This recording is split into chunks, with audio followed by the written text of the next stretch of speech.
42페이지입니다.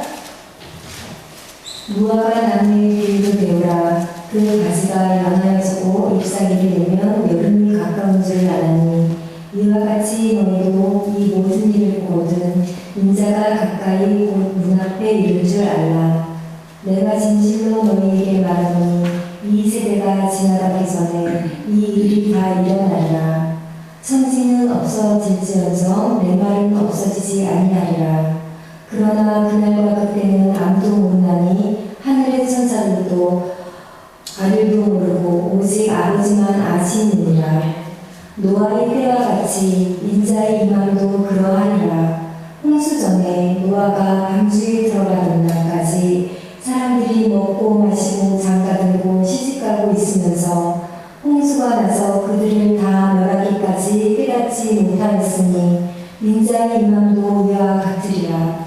그때 두 사람이 밭에 있으매 한 사람은 데려가고 한 사람은 버려두를 당할 것이요 두 여자가 맷돌질을 하고 있으매 한 사람은 데려가고 한 사람은 버려두를 당할 것이니라. 그러므로 깨어있으라. 어느 날에 너희 주가 임하는지 너희가 알지 못하느니라. 너희도 아노라니 만일 집주인이 도둑이 어느 시간에 올 줄을 알았더라면 깨어있어 그 집을 뚫지 못하게 하였으리라. 이러므로 너희도 준비하고 있으라. 생각하지 않는 때에 인자가 오리라. 충성되고 지혜 있는 종이 되어 주인에게 그 집 사람들을 맡아 때를 따라 양식을 나눠줄 자가 누구냐. 주인이 올 때에 그 종이 이렇게 하는 것을 보면 그 종이 복이 있으리라. 내가 진실로 너희에게 이르노니 주인이 그의 모든 소유를 그에게 맡기리라. 만일 그 악한 종이 마음에 생각하기를 주인이 더디 오리라 하여 동료들을 때리며 술 친구들과 더불어 먹고 마시게 되면 생각하지 않는 날 알지 못하는 시각에 그 종이 주인이 이르러 엄히 때리고 외식하는 자가 받는 벌에 처하리니 거기서 슬피 울며 이를 가리라. 여름이 가까운 줄 알라. 그런 것처럼 종말의 징조가 보이면 인자가 가까이 오셨다는 것을 알아야 한다고 말씀합니다. 33절에 이와 같이 너희도 이 모든 일을 보거든 인자가 가까이 곧 문 앞에 이른 줄 알라라고 말씀하셨죠. 이 모든 일이라고 하는 것은 종말의 징조를 말합니다. 마태복음 24장 3절에 14절에 말씀하셨던 것처럼 거짓 그리스도와 거짓 선지자들의 수련, 전쟁과 전쟁의 소문, 지진과 기근, 그리고 핍박과 배교, 불법이 상하고 사랑이 썩어지는 것들, 이런 일이 있을 때에 주님의 재림이 가까웠음을 알라라고 그렇게 말씀합니다. 그런데 예수님의 강조점은 종말의 징조 있지 않고요. 예수님께서 강조하셨던 것은 이와 같은 징조가 있으니 너희는 이렇게 살아라. 그 삶에 이제 관심을 주셨음을 이제 알 수가 있습니다. 그래서 종말의 징조는 예수님의 재림에 가까웠음을 알려주는 신호입니다. 그러나 예수님이 언제 오실는지는 아무도 모릅니다. 오직 하나님만 아시지요. 그래서 36절에 그러나 그날과 그때는 아무도 모르나니 하늘의 천사들도 아들도 모르고 오직 아버지만 아신다라고 말씀합니다. 이 종말이라고 하는 것은 철저하게 하나님의 주권에 속해져 있는 영역입니다. 우리는 종말의 때를 알 수가 없습니다. 예수님께서는 이 종말의 양상을 노아의 시대와 비교해서 설명해 주셨어요. 노아의 때와 같이 인자의 임함도 그러하리라. 노아가 살고 있었던 그 시대의 사람들은 참으로 악했던 그런 사람이었습니다. 죄악이 세상에 만연했던 그런 시대였습니다. 사람이 마음으로 생각하는 모든 것들이 악한 생각뿐이었어요. 그래서 하나님은 이 세상에 만연한 죄악 때문에 세상을 심판하기로 작정했습니다. 그런데 그런 시대 가운데서도 하나님의 눈에 꼭 드는 사람이 있었어요. 바로 노아였습니다. 그래서 하나님은 이 노아의 가족을 구원하시기 위해서 노아에게 방주를 만들라라고 그렇게 이제 말씀하시죠. 그래서 노아는 하나님 말씀에 따라 방주를 만들기 시작합니다. 세상 사람들은 노아가 방주를 만드는 것을 몰랐을까? 이미 알았습니다. 노아는 아마 그들에게 하나님께서 이 세상을 심판하신다고 하니까 여러분도 준비하시오라고 알려주었을 겁니다. 그러나 그들은 이 하나님의 심판의 경고를 무시합니다. 그들은 깨닫지 못합니다. 그들은 여전히 죄악 가운데 살다가 홍수 심판을 받게 된 것이요. 그러나 노아는 그렇게 하지 않았습니다. 하나님 말씀을 들었고 깨달았습니다. 그래서 심판의 날이 언제인지는 알지 못했지만 하나님께서 말씀하신 대로 성실하게 방주를 준비했습니다. 그래서 그와 그의 가족은 구원받았습니다. 그러나 노아 시대의 사람들은 하나님의 말씀을 무시했고 무관심했습니다. 그들은 깨닫지 못했고 준비하지 못해서 심판을 받게 되었다는 거죠. 그래서 예수님은 언제 그날이 올지 모르기 때문에 깨어있으라 이렇게 말씀하셔요. 깨어있으라. 42절에 보니까 그러므로 깨어있으라. 어느 날에 너희 주가 임하는지 너희가 알지 못함이니라. 이 깨어있으라 이 말씀이 무엇일까? 깨어있으라는 이 말씀은요, 종말의 징조에 대해서 무감각하라 그런 말씀이 아닙니다. 종말에 대해서 이 종말이 너무 많아 되었기 때문에 회피하라 그런 말씀도 아니죠. 또 종말에 대해서 너무 지나친 관심을 가지고 종말이 언제 올지 그 시기를 계산하라 그런 말씀도 아닙니다. 그런 것들을 다 경계하는 그런 말씀이라고 할 수가 있죠. 예, 깨어있으라는 이 말씀은 주님이 언제 오실지 모르기 때문에 알지 못하기 때문에 준비하고 있으라 그 말이에요. 깨어있으라 준비하고 있으라. 그래서 44절에 이렇게 말씀하죠. 이러므로 너희도 준비하고 있으라. 생각하지 않을 때의 인자가 오리라. 깨어있으라는 것은 곧 준비하고 있으라 그 말씀입니다. 그러면 무엇을 준비하라는 말씀일까 하는 거죠. 깨어있는 것, 준비하는 것인데 무엇을 준비하는 것일까? 예수님은요 그것을 아주 구체적으로 여기까지 말씀해 주셨어요. 바로 45절 말씀입니다. 충성되고 지혜 있는 종이 되어 주인에게 그 집 사람들을 맡아 때를 따라 양식을 나눠줄 자가 누구냐. 이 말씀에서 보면 껴있는 것, 준비하는 것인데요. 준비하는 그 삶이라고 하는 것은 충성되고 지혜 있는 종이 되는 겁니다. 우리의 삶과 신앙이 분리된 것이 아니라 우리의 생활 속에서 충성되고 지혜 있는 종이 되는 거죠. 종말을 준비하는 것은 우리의 삶과 연결이 됩니다. 삶을 무시하는 것이 아닙니다. 종말을 준비한다는 것은 내가 어떻게 살아야 됩니까? 이 질문에 대해서 답을 하는 것이라고 할 수가 있지요. 어떻게 살아야 됩니까? 충성되고 지혜 있는 종처럼 살아야 된다는 거죠. 여러분 이때 충성이라는 말이 있어요. 이 충성은요 믿음과 연관이 있습니다. 헬라어로 충성은 피스토스입니다. 피스토스인데 그 원이 피소입니다. 피소, 믿다라는 의미에서 나온 말이에요. 그래서 믿음이라는 헬라어가 피스티스입니다. 근데 충성은 피스토스예요. 단 하나 차이입니다. 그러니까 충성과 믿음은 어떤 의미에서 같은 의미로 이제 사용된다고 할 수가 있죠. 여러분 믿음이 어디서부터 시작이 됩니까? 믿음의 시작이 어디서부터 있을까요? 믿음의 시작은 듣는 데서부터 시작이 됩니다. 하나님 말씀을 듣는 데서부터 믿음이 시작되잖아요. 그래서 로마서 10장 17절에 보니까 믿음은 들음에서 나며 들음은 그리스도의 말씀으로 말미암느니라. 믿음은 들음에서 시작이 되는 겁니다. 믿음의 시작은 듣는 데서부터 시작된다. 마찬가지로 충성의 시작도 듣는 데서부터 시작됩니다. 충성의 시작도 하나님의 말씀을 듣는 데서부터 시작되는 거예요. 우리가 충성한다라고 했을 때 우린 하나님 말씀을 듣습니다. 그리고 이 말씀이 하나님의 말씀임을 믿는 데서 나오는 행동, 그것이 바로 충성이라는 거죠. 말씀을 듣고 이 말씀이 하나님께서 주신 말씀이야. 그것을 믿으면서 그 믿음으로 나오는 행동이 바로 충성이라는 거예요. 그러므로 믿음 없는 충성은 있을 수 없고 충성 없는 믿음도 있을 수가 없는 거죠. 그래서 충성은 어떤 경로를 통해서든지 하나님께서 이 일을 맡기셨다는 것을 믿기 때문에 순종하는 겁니다. 하나님께서 맡기셨기 때문에 순종하는 거죠. 그래서 우리가 충성했을 때에 이 충성했을 때의 그 기대가 우리의 기대가 다르게 나타날 수가 있어요. 내가 하나님 말씀에 충성하면 이런 결과가 나타나겠지라고 생각했는데 내가 생각했던 그 기대와 그 결과가 그렇게 나오지 않을 수도 있습니다. 또 어떤 경우에는 충성했는데 충성함을 통해서 우리가 어려움을 경험할 수도 있어요. 내가 하나님 말씀을 듣고 이 말씀에 따라 내가 순종하는데 순종하는 그런 삶을 살다 보니까 어려움이 찾아오는 거예요. 힘이 듭니다.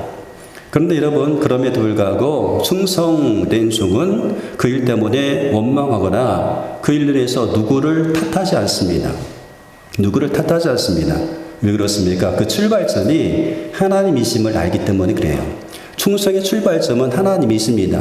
믿음의 출발도 하나님인 것처럼 충성의 출발이 하나님인 것을 알기 때문에 어렵고 힘든 일을 만나도 혹은 그 결과가 내 생각과 다르게 나타나도 원망하지 않고 두개 탓으로 돌리지 않는다라고 하는 거예요. 오히려 충성된 사람은요, 그런 순간에 하나님 앞에 엎드립니다. 하나님 앞에 나가서 엎드립니다. 왜 그렇습니까? 하나님께서 나에게 이 일을 맡기셨다는 그런 믿음이 있기 때문에 그래요. 이 일을 맡기신 분은 하나님이십니다. 그 믿음이 있기 때문에 하나님 앞에 나가서 하나님의 뜻을 구하게 됩니다. 하나님께서 책임져 줄 것을 믿고 하나님 의지하면서 끝까지 순종하게 되는 거죠. 지혜라고 하는 이 말은요, 헬라어로 프로니모스라는 말인데요, 분별력 있는, 신중한, 슬기로운, 실천적으로 지혜로운이라는 의미가 있어요. 근데 이 단어의 특징이 있습니다. 이 단어의 특징은 지식과는 달리 이론적인 지식을 말하는 게 아니에요. 지혜라고 한 프로니모스는 이론적인 지식, 소피아를 말하는 것이 아니라 행동에 옮기는 실천적 지혜를 말합니다. 삶과 연결된 거죠. 행동에 옮기는 실천적 지혜를 말하고요. 삶의 상황에 맞게 판단하고 행하는 분별력을 강조하고 있습니다. 그래서 예수님께서 이 프로니모스라고 하는 이 단어를 쓸 때에 마태복음 7장 24절 이렇게 말씀하고 있어요. 내 말을 듣고 행하는 자는 지혜로운 사람 같으리니. 이때 지혜롭다는 것이 바로 이 지혜를 말하는 겁니다. 또 마태복음 25장 2절에도 다섯은 슬기롭고 이때 이 슬기도 역시 그 지혜라는 프로니모스라는 단어를 사용하고 있습니다. 그러므로 이런 관점에서 우리가 충성되고 지혜 있는 종의 특징을 한번 찾아본다고 한다면, 충성되고 지혜 있는 종은요, 첫 번째, 그 일을 맡긴 분이 누구인지를 압니다. 충성되고 지혜로운 종은요, 누가 이 일을 맡겼는지를 알고 있어요. 그런 사람이 충성되고 지혜로운 종이라는 거지요. 맡긴 자가 누구인지를 안다는 거죠.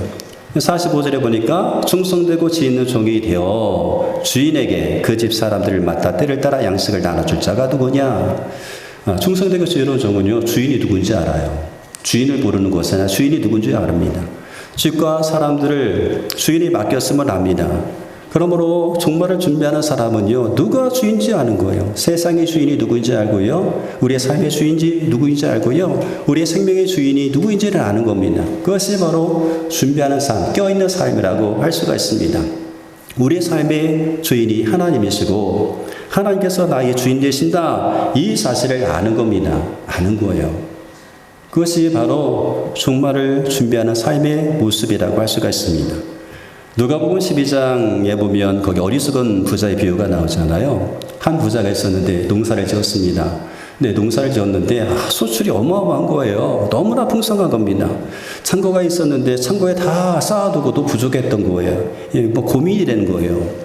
이렇게 많은 것을 거두었으니 내가 어떻게 하면 될까? 하면서 궁리를 하게 됩니다. 그러다가 해결책을 찾아나죠. 내가 이렇게 해야겠다. 내 곡간을 헐고 더 크게 짓고 더 크게 지어서 거기에다가 내 모든 곡식을, 물건을 쌓아둬야겠다. 그렇게 이제 생각을 하게 됩니다. 그런데 자신의 영혼을 그렇게 생각하고 자신의 영혼을 향해서 이렇게 말을 합니다. 내 영혼아, 열에 쓸 물건을 많이 쌓아뒀으니 평안히 쉬고 먹고 마시고 즐거워하자. 그렇게 얘기해요. 근데 그날 밤에 하나님께서 그 부자에게 말씀하십니다. 어리석은 자야 라고 말씀하십니다.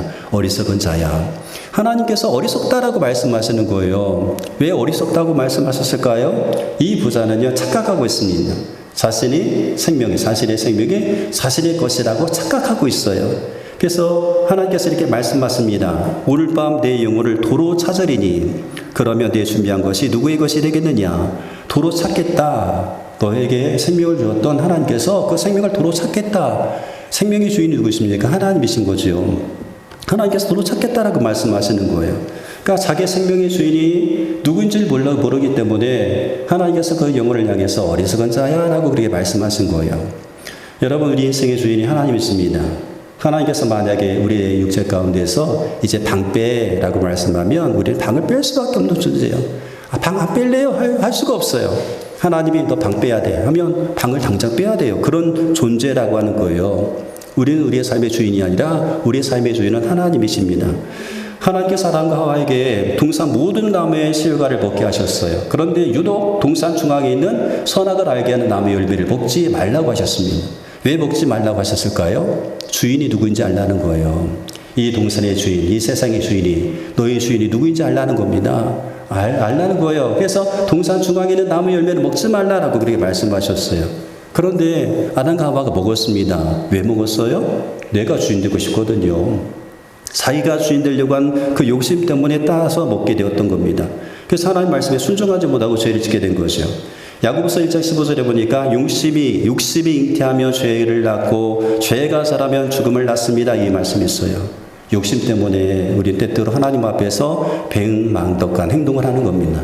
욕심 때문에 주인도 몰라보고 그렇게 하는 거죠. 충성되고 지혜로운 종은요, 주인이 누구인지를 압니다. 욕심에 끌려서 자신이 주인 되려고 하지 않습니다. 자신에게 주어진 것들이 하나님의 것임을 압니다. 그래서 생활 속에서 하나님을 잊어버리지 않고 하나님을 의식하며 살고 있는 거죠. 그래서 아무도 보는 사람이 없어도 그 자리에서도 하나님 앞에 충성된 그런 삶을 살아가게 됩니다. 충성되고 지혜있는 종의 두 번째 특징이 있다고 한다면 이 종은요, 하나님의 타임에 맞게 살아갑니다.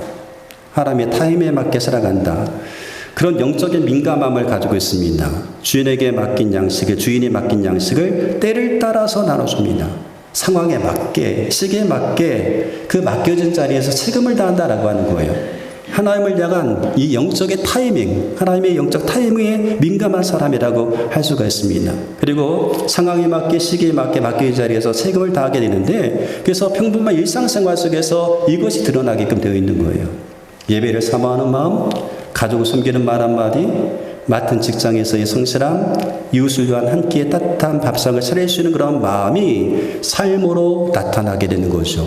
그 시기적절하게 삶으로 나타나게 됩니다. 이런 것들이 주인이 맡긴 양식을 때에 따라 나누는 삶이기 때문에 그러합니다. 그래서 성경은 이 충성되고 지혜 있는 종을 이제 우리 가운데 말씀하셨는데, 이 충성되고 지혜 있는 종의 적합한 모델을 또 우리 가운데 제시해 주고 있어요. 바로 모세입니다. 히브리서 3장 1절 이하의 말씀을 보면 히브리 기자가 우리를 향해서 너희는 예수님을 생각하라 라고 이렇게 이제 말을 하면서 모세에 대해서 이야기를 하고 있어요. 모세가 광야 40년 동안 이스라엘 백성들의 지도자였습니다. 그때 백성들은 문제만 생기면 모세를 향하여서 원망하기 시작합니다. 근데 그럴 때마다 이 모세가 어떻게 했는지 아세요? 모세는 하나님 앞에 나갑니다. 하나님께서 이스라엘 백성을 자기에게 맡기셨다는 것을 알고 있었기 때문에 그러합니다.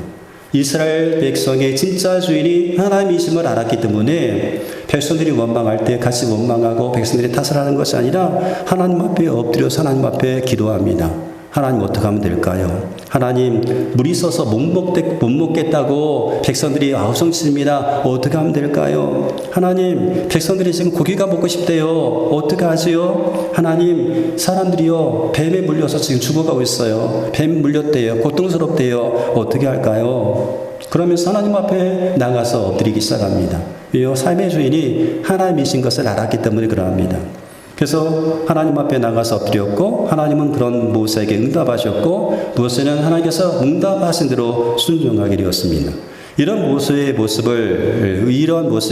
모세의 삶의 특징이었어요. 그래서 히브리 기자는 이렇게 말을 합니다. 하나님의 온 집에 모세가 충성했다 하면서 충성의 모델로 제시해주고 있는 것을 보게 됩니다. 예수님의 재림의 시기가 언제인지 알지 못하기 때문에 껴있고 준비하라고 말씀합니다. 그 준비라는 것이 바로 충성되고 지혜 있는 종으로 사는 것입니다. 그리고 그렇게 살아갈 때에 복이 있다라고 말씀하셔요. 충성되고 지혜 있는 종으로 살아갈 때에 복이 있다. 46절에 보니까 주인이 올 때 그 종이 이렇게 하는 것을 보면 복이 있으리라. 47절에 보니까 그의 모든 수요를 그에게 맡기리라 라고 말씀합니다. 그러나 악한 종은 그렇지 않다는 거죠. 악한 종은 게으름과 방탕함으로 인해서 심판을 받게 됩니다. 48절 이하 말씀에 나오죠. 악한 종에 문제가 있다고 한다면 행동에 문제가 있는 것이 아니라 그의 마음의 태도가 더 큰 문제였어요. 어떤 태도입니까? 주인이 더디게 모른다 라고 여기면서 주인을 잊어버리고 있는 거예요. 주인을 잊어버리는 삶을 삽니다. 그리고 자기 방식대로 살아가는 거죠. 주인을 잊어버리니까 방종의 기로 삼습니다. 주인이 아직 안 오니까 자기 마음대로 행동하는 거예요. 주인을 잊어버리니까 마치 자기가 주인인 것처럼 갑질을 행하기 시작합니다. 내가 주인이 아닌데 내가 주인인 것처럼 갑질하는 거예요. 하나님께서 나에게 맡기셨는데 나도 맡은 자의 종인데 내가 종인데 내가 주인처럼 갑질을 하기 시작하는 거예요. 왜요? 주인을 잊어버렸기 때문에 그러합니다. 주인이 맡긴 일을 잊어버리고 자기 욕망에 사로잡혀 이제 살아가게 되고, 그래서 자기의 권력을 남용해서 어떻게 합니까? 동료를 때리기 시작합니다. 동료를 핍박하게 되는 거죠. 내 주변에 있는 사람들에게 때를 따라 양식을 나눠주는 그런 삶이 아니라 그 동료를 핍박하는 그런 갑질 인생을 살아가게 됩니다. 그리고 그 결과는 너무나 참혹했어요. 그들은 버림받고 벌을 받게 되어서 슬피 울며 이를 갈게 된다라고 말씀합니다. 하나님의 심판들이 벌어지게 되어 되돌릴 수 없는 파멸에 이르게 된다라고 말씀하죠. 여러분, 주님은 생각하지 않은 날이 오신다고 말씀합니다. 그러므로 오늘이 준비하는 날이 되어야 되는 거예요. 오늘을 우리는 준비하면서 살아야 되는데, 예수님께서 말씀하셨던 것처럼 누가 충성되고 지혜 있는 종이냐, 누가 충성되고 지혜 있는 종이냐, 이런 말씀하셨던 것처럼 오늘 준비한 우리가 충성되고 지혜 있는 종으로 살아가야 되는 겁니다. 그것이 바로 준비하는 삶이라고 할 수가 있어요. 그것이 바로 깨어있는 삶이라고 할 수가 있습니다. 오늘을 충성되고 지혜 있는 종으로 살아가는 것입니다. 예수님의 재림을 믿고 재림을 기다리는 우리는 어떤 삶을 지금 살아가고 있습니까? 주님이 만약 오늘 오신다고 한다면 주님 앞에 우리는 어떤 모습으로 서야 되겠습니까? 부끄럽지 않은 모습으로 우리가 지금 살아가고 있습니까? 맡겨진 가정과 교회, 직장의 자리에서 정말로 지혜 있고 충성스러운 그런 종으로 우리가 살아가고 있습니까? 주님께서 말씀하신 종말의 징조들이 지금 우리 시대 곳곳에 나타나고 있습니다. 사람들은 말쓰라 그렇게 이제 말씀하시는 분도 있습니다. 근데 중요한 것은 언제 오시느냐가 아니라 이 날, 그날을 어떻게 맞이할 것인가 라고 하는 거죠. 하나님은 시기를 계산하는 사람이 아니라 자리를 지키는 사람, 사명을 붙드는 사람을 찾고 계십니다. 그러므로 우리가 해야 될 일은 정해져 있습니다. 오늘을 충성되게, 오늘을 지혜로운 종으로 살아가는 거죠. 충성되게, 지혜롭게 살아가는 겁니다. 그리고 그렇게 살다 보면 예상치 못한 순간에 우리 이름이 불려지게 되는 거죠. 생각지 않은 시간에 우리 이름이 불려지게 됩니다. 그리고 그 주님은 우리를 부르시면서 우리 가운데 이렇게 말씀하실 거예요. 잘하였도다 착하고 충성된 종아 라고 그렇게 말씀하실 겁니다. 여러분, 주님이 오시는 그날 주님께서 우리의 이름을 부르시면서 착하고 충성된 종아 라고 그렇게 부르시기를 여러분 기대하는 그런 마음을 가지고 오늘 하루를 충성되게 그리고 성실하게 지혜 있게 살아가는 것, 그것이 바로 종말을 준비하는 우리의 삶의 태도라고 할 수가 있습니다. 여러분, 그러므로 깨어 있으십시오. 오늘 충성하십시오. 오늘 지혜롭게 살아가시기 바랍니다. 내일이 아니라 바로 오늘이 은혜의 때이며 준비의 날입니다. 오늘 하루하루를 충성되게 지혜 있게 살아가는 저와 여러분 되시기를 주 이름으로 축복합니다. 우리 함께